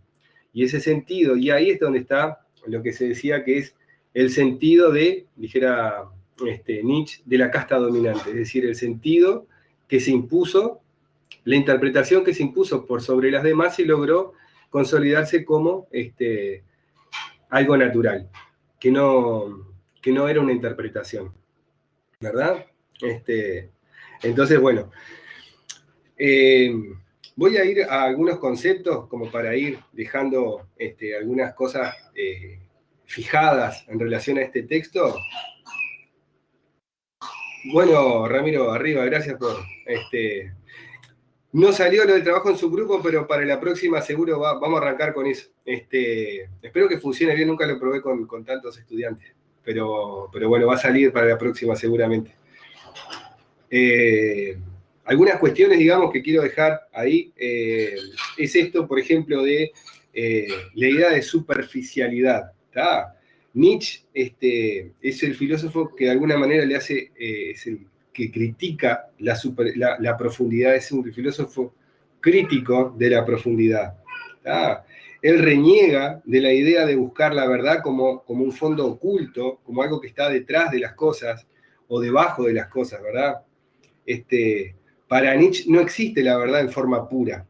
Pensemos que nosotros heredamos de la tradición griega una idea de que las cosas tienen una relación entre su apariencia y su esencia, ¿no?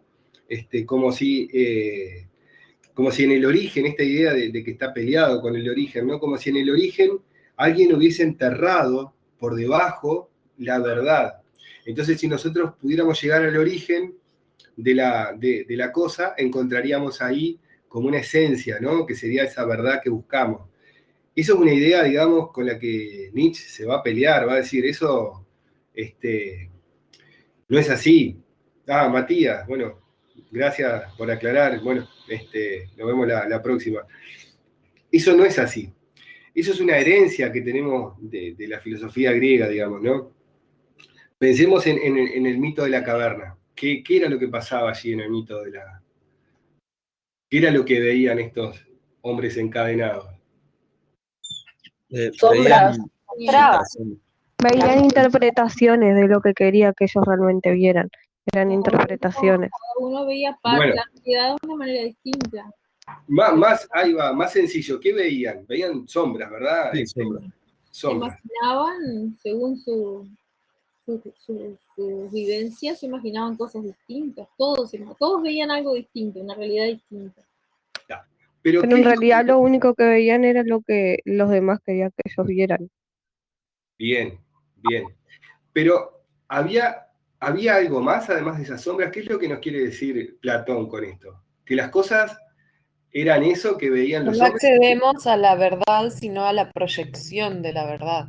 Como que Que hay una, en el mundo platónico la verdad era el ideal, el mundo de las ideas al que por la materia no podíamos acceder. exacto, que los sentidos nos engañaban, ¿verdad? Que había algo más. A ver, Camilo.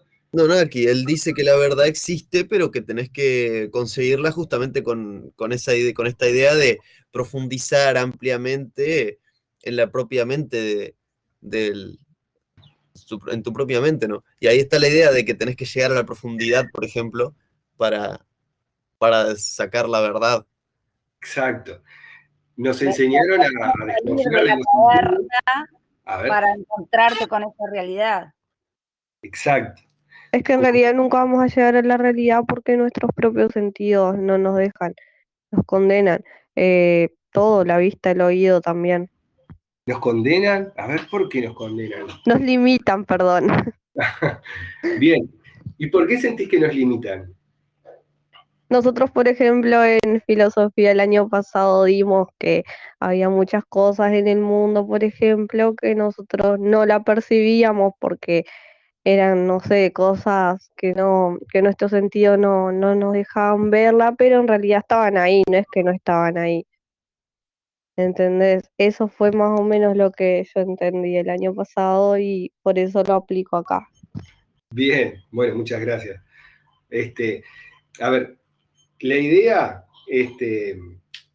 que me interesa tomar de esto es, heredamos de la tradición griega de que las cosas tienen un lado sensible y una verdad que está más allá de ese carácter sensible a que nosotros podemos como acceder a través de nuestros sentidos, ¿verdad? Y esa idea de que las cosas tienen una esencia, una verdad, en ese mundo ideal que está más allá de mis sentidos, más allá de mí, está de alguna manera implícita en esta idea de que en el origen de las cosas yo puedo encontrar su esencia o la verdad.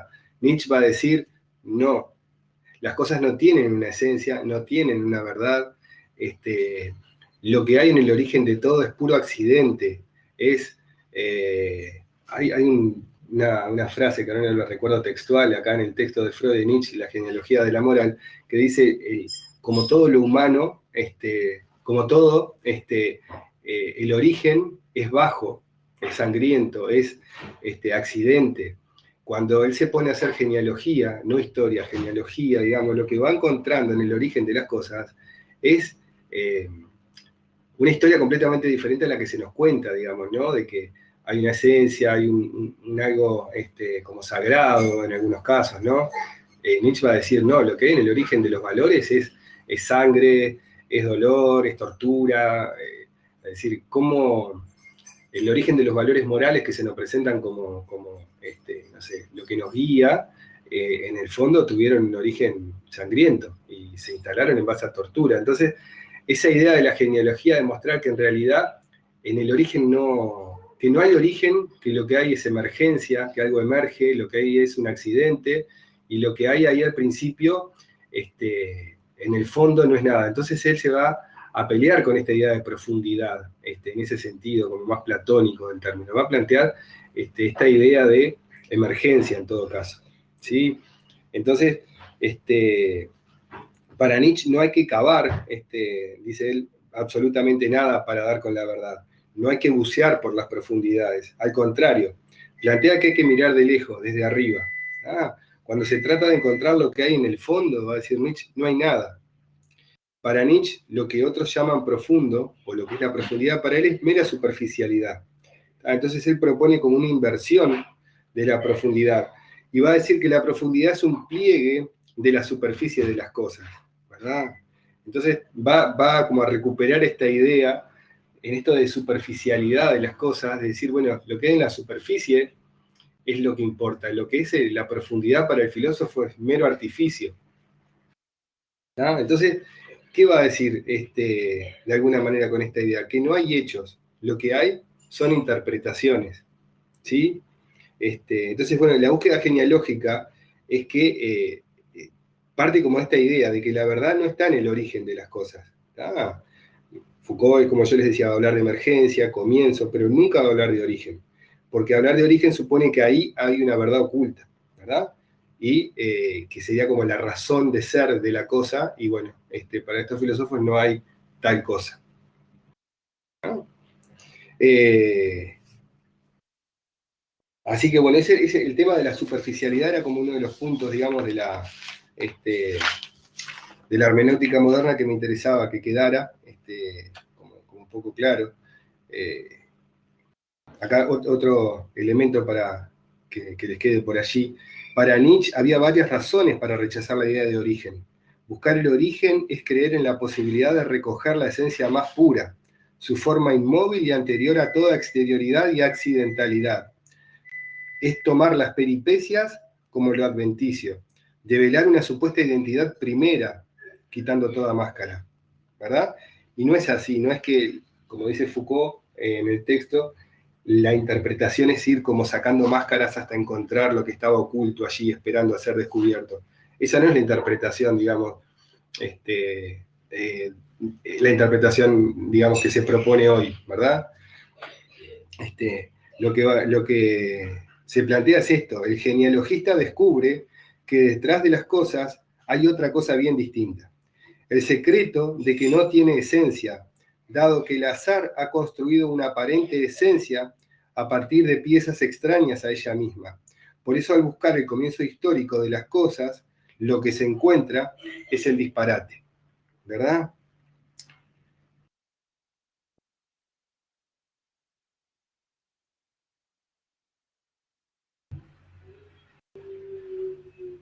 Y acá hay un ejemplo, ¿no? Estaba buscando que quería compartir este ejemplo. Le voy a tomar un fragmento de un texto. Para aclarar este rechazo del origen, Nietzsche, para referirse al noble origen como la fuerza metafísica, afín con la concepción de que en el comienzo de las cosas se encontraría lo que hay de más puro y precioso y esencial, va a plantear que el origen histórico de todo lo humano es bajo. El filósofo francés, acá, el comienzo, como lo muestra en el intento de invocar el origen divino del hombre, y que se encuentra al final de ese camino con el mono. No sé si ese ejemplo sirve para ilustrar esta idea, ¿no? ¿Con quién, profesor? ¿Con el mono? Con el mono, claro. En la Edad Media, hasta la Edad Media, en Occidente, ¿cómo se explicaba de dónde provenía el hombre? Con Dios. Exacto, el ser humano provenía de un ser divino que lo creó a su imagen y semejanza, a su perfección. Y luego aparece la teoría evolucionista de Darwin. Y nos dice que venimos del mono. Y ahí él descubre, vendría a ser esa descendencia desde el mono. Y así van cambiando las ideas. Se va interpretando de otra manera, no sé. Claro, pero es más que cambiar las ideas. Tiene que ver con esto de pensar en esta tradición filosófica que le damos nosotros, claro, de que en el origen, digamos, hay una cuestión esencial o divina.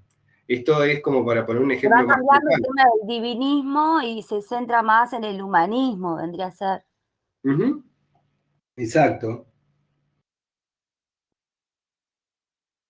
Bien. Todo lo opuesto a aquella idea filosófica de Platón, bueno, de Sócrates, que decía que para llegar a la verdad hay que quitar velos, todo lo contrario, cuanto más velos quitemos, como que nos acercamos a más interpretaciones. Entonces, si yo entendí bien, él critica eso, o sea, ellos critican eso, ¿no? Esa superficialidad que se dice, que como que la realidad la conocemos superficialmente, pero en realidad no. Tenemos que verlo superficialmente para, digamos, estar más cerca de conocer o no adentrarnos tanto a otras interpretaciones, porque al sacar velos estaríamos, ¿qué? Conociendo más interpretaciones de la misma realidad, ¿no? Me parece que es un poco lo opuesto a aquella visión filosófica que aportaba, bueno, Sócrates, ¿no? En cuanto a sacar velos, a dar a luz al conocimiento, no es lo mismo, no es el mismo contexto, pero lo vinculé en ese sentido, ¿no? De que esto como que plantea lo opuesto, de no buscar esa esencia para conocer la verdad. Exacto. Vieron que alguien dijo hoy, dio el ejemplo de la mesa, ¿no? Vieron que ese es un ejemplo clásico, ¿no? De que está la idea de mesa y después está como la palabra mesa, y después está como la idea, el ideal, ¿no? Mesa, que es algo que está en el mundo de las ideas, digamos, ¿no? Esto, lo que se va a plantear acá es que no, estos filósofos es como un rescate de la superficialidad, ¿tá? De que no hay en las cosas esa cuestión ideal que está más allá, ¿no? del lenguaje y de los sentidos, de alguna manera, ¿no? Es como rescate de eso. ¿Se entiende? Está bien lo que planteaba, esa idea, lo que planteaba Fabiana, ¿no? De ir sacándole velos a las cosas hasta encontrar como la esencia que está ahí esperando a ser descubierta. Bueno, estos filósofos van a decir que no, que eso no es así, ¿tá? Y digamos que lo plantea Foucault con mucha claridad y contundencia en este texto.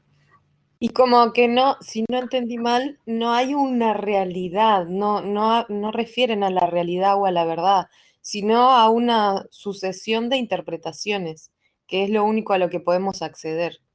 No es que vamos Exacto. a acceder a una verdad final, es solamente una sucesión de eso.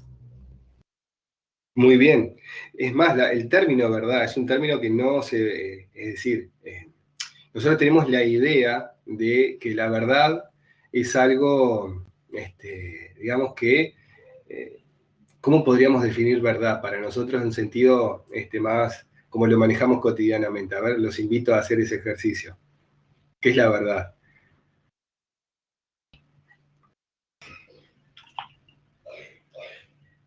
La verdad es como el fundamento, o sea, el significado base de algo, o la forma base de algo que es incambiable y perfecta, digamos, si te pones a pensar.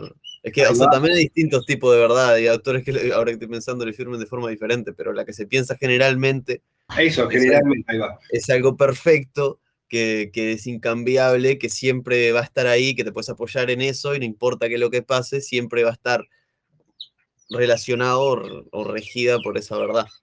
Perfecto, Camilo. ¿Alguien más? Me parece que La activó. verdad tiene que tener un fundamento que la sustente, para que no deje de ser verdad. Ahí está. Bien, un fundamento que lo sustente. Bien. Bueno, el término verdad acá va a entrar como a quedar en tela de juicio a partir de estos postulados, de alguna manera, ¿no? En Foucault, obviamente, es el filósofo que como lo deja como más en claro en este contexto que estamos trabajando, ¿no? En que la verdad es aquello que logró en una determinada lucha de fuerzas y de interpretaciones imponerse como la que es válida, ¿verdad? Eso es algo que pone a la verdad en un lugar contingente, diferente de la idea de verdad que heredamos también de la tradición judeocristiana, de la que somos hijos nosotros, de la verdad como la palabra revelada de Dios en algún momento, ¿no? La verdad es aquello que se nos revela y que, digamos, es incuestionable. Entonces, en este contexto de las interpretaciones, la verdad pasa a tener un lugar contingente, es decir, bueno, lo que hoy es verdad porque es el resultado de un determinado, en determinada articulación de luchas de poder, una interpretación por sobre otra se impuso y esa es la que tiene como un estatuto de verdad, ¿verdad? Pero en este contexto entendemos que eso es relativo, que eso puede cambiar. ¿Se entiende? Entonces, bueno, esta idea, digamos, de la verdad, y que también está como muy vinculada a esta idea también platónica, ¿no? De que el mundo de las ideas, ahí está la verdad, entra como, bueno, Nietzsche ese como el que se pelea con eso, ¿no? Y viene a decir, bueno, esto no. Así que, bueno, algún otro concepto también que quiero dejar para ir cerrando este texto es, a ver, que no hay hechos, solo interpretaciones, como un concepto, digamos, ¿no? Otro concepto, que la interpretación es infinita, porque se interpretan signos, y esto, digamos, tiene como de alguna manera dos consecuencias. Primero, que la interpretación es interminable, porque si una interpretación remite a algo que ya es interpretación, es de alguna manera inagotable, y también es recursiva en el sentido, o reflexiva, es decir, vuelve sobre sí misma, ¿no? Entonces, bueno, son como cuestiones que quedan como a tener en cuenta de la lectura de este texto. Tener en cuenta también que estos tres autores son los padres de la interpretación moderna, que ellos no construyen, ¿no? Freud, Marx, Nietzsche, nuevas definiciones o conceptos, sino que ven interpretaciones donde otros no veían sino las cosas en sí, ¿verdad? A partir de esos tres autores, la interpretación es una interpretación también por el quién. No se interpreta lo que sería el significado del signo, sino que se interpreta a fondo quién ha planteado esa interpretación, ¿verdad? La pregunta de la hermenéutica de la sospecha no es qué se ha planteado, sino quién lo ha hecho.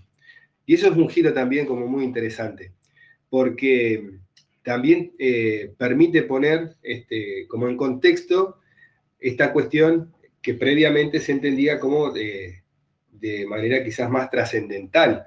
Esta idea, no sé, por ejemplo, lo de San Agustín, ¿no? Que no había como una sospecha de que lo que se decía podría tener otro significado o encerrar, además del contenido manifiesto, otros contenidos. ¿Tá? Acá sí empieza a tomar relevancia, bueno, no tanto el qué se dice, sino quién lo dice, porque quien lo dice, de alguna manera está poniendo allí, en ese mensaje, en ese texto, ¿no? Por texto siempre digo, no me refiero solo a algo escrito, ¿no? Me refiero a cualquier cosa que pueda ser pasible de ser interpretada, algo más, ¿se entiende? Entonces la importancia de pensar en el quién. Bueno, reafirmar esta idea, ¿no? De que estos autores tenían en común también la idea del rechazo por el comienzo, ¿verdad? Esta idea de comienzo como origen, ¿no? La idea de, más que de comienzo, el rechazo por el origen, ¿no?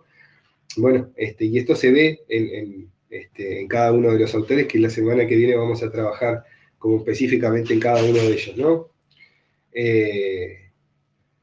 Así que bueno, otro elemento, no existe una sustancia pura a ser interpretada, no existe nada que esté libre de interpretación, todo lo que interpretamos ha sido ya interpretado anteriormente.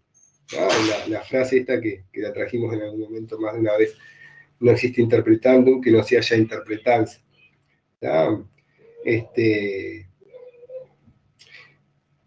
Para reafirmar este concepto, un elemento. Para Nietzsche no hay un significado original en las palabras. Estas no son otra cosa que interpretación. Las palabras, no estamos hablando de la moral o de signos más complejos. Estamos hablando directamente de lo más básico del lenguaje, de la palabra. Para Nietzsche, hasta las palabras son interpretación. Para él, las palabras se interpretan antes de ser signo y no significan, sino porque no son otra cosa que interpretaciones esencializadas, naturalizadas. Por eso dice que las palabras han sido inventadas por las clases dominantes. Ellas no indican un significado, sino que imponen una interpretación, un punto de vista sobre el mundo.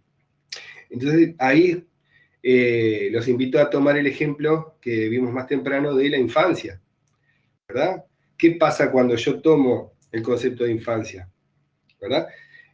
Si lo tomo hoy, es una visión del mundo. Si lo tomo en el siglo IX, es otra visión del mundo. Es decir, el lenguaje impone una interpretación del mundo. Yo veo el mundo como el lenguaje me lo interpreta de alguna manera. Entonces el lenguaje es interpretación del mundo. Y el punto de vista que logra naturalizarse es el que permite ver. Esos pintores tenían a los niños enfrente, pero los representaban como el lenguaje les permitía verlos, no como los veían con sus propios ojos.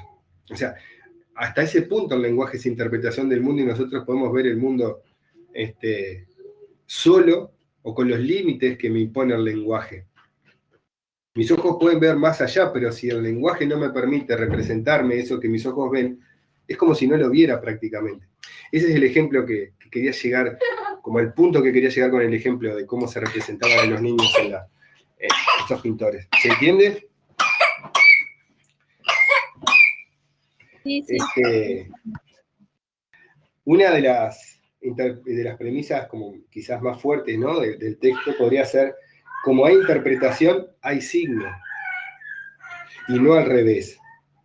No porque hay signos tenemos que interpretar, ¿verdad? Los signos son interpretaciones que por un acto de violencia han sido sustraídos al dominio de la interpretación y ofrecidos como algo preexistente a la interpretación. Entonces se me presenta como natural. Lo verdadero no es el signo hoy en la hermenéutica de la sospecha, sino el intérprete. No porque el intérprete, y acá vuelvo a lo que, como la aclaración que hacía hoy Fabiana sobre, ojo con el relativismo. Pues cuando uno dice, bueno, acá en la hermenéutica de la sospecha, la cuestión es el intérprete, podemos decir, bueno, que como que cada uno tiene como, no sé, cada intérprete su verdad, pero eso nos llevaría como un relativismo también que no es la idea. Entonces dice acá, lo verdadero no es el signo, sino el intérprete. No porque el intérprete se apodere de una verdad que está almacenada en el fondo de algo, como si fuera la esencia, ¿no? Lo que decíamos hoy, no es eso. Sino porque el intérprete, al interpretar, hace una interpretación que toda verdad tiene por función encubrir. O sea, es lo opuesto, ¿verdad? La verdad encubre lo que había de accidente, de error en el origen de las cosas. La verdadera interpretación permite ver lo que la verdad encubría, no encontrar la verdad. ¿Sí? ¿Alguien quería decir algo?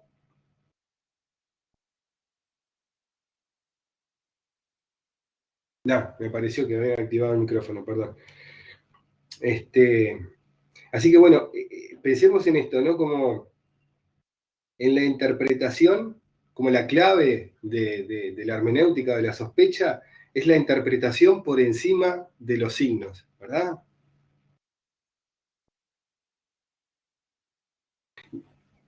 Una cosita acá. Cada vez que vemos un signo, la moneda, por ejemplo, para Marx, los valores morales, cuando pensamos en Nietzsche, estamos viendo una interpretación que niega su carácter de tal y que se atribuye un valor superior al de la interpretación, ¿verdad? Lo que le hace superior, ¿no? Es esta idea de que al no ser interpretación, podemos pensar que sería ¿qué? Objetiva, ¿verdad? Y ahí se nos instala como con el carácter de verdad que tiene la ciencia, ¿no? Entonces, de ahí, de vuelta, tener cuidado con esto que veníamos trabajando en las clases pasadas, ¿verdad? La interpretación niega su carácter de tal y se atribuye un valor superior al establecerse a sí misma como signo, logra de alguna manera como un valor superior. Y ahí es donde está como el cuidado. Paola, fue sin querer, no hay problema. Bueno, estimados, por acá, como para ir cerrando este texto es fantástico, si ustedes lo vuelven a leer, por ejemplo, para el examen o para algún trabajo, van a ver que van a sacar otros elementos. Todo el tiempo uno vuelve a este texto y encuentra como elementos nuevos, ¿no? Para articular con otras cosas. Así que bueno, no es un texto que se cierra acá, sino que, bueno, quedan como cuestiones para ustedes por ahí seguir descubriendo y articulando en la lectura de este texto con otros que vengan después. Aprovecho ahora bueno, si hay alguna pregunta, alguna reflexión, y comentar que ahora sí voy a armar un modulito ahí en EVA con algunos videos sobre estos tres pensadores que están acá, muy básicos los videos, pero como para introducirlos, para algunos ya sabrán de estos autores, otros quizás no tienen por qué saberlo, ¿no? Entonces, bueno, pongo 3 videos como muy cortitos y muy introductorios de estos 3 pensadores, y les voy a poner el texto de Torralba, que era el autor con el que yo pensaba hacer los trabajos en sus grupos ahora,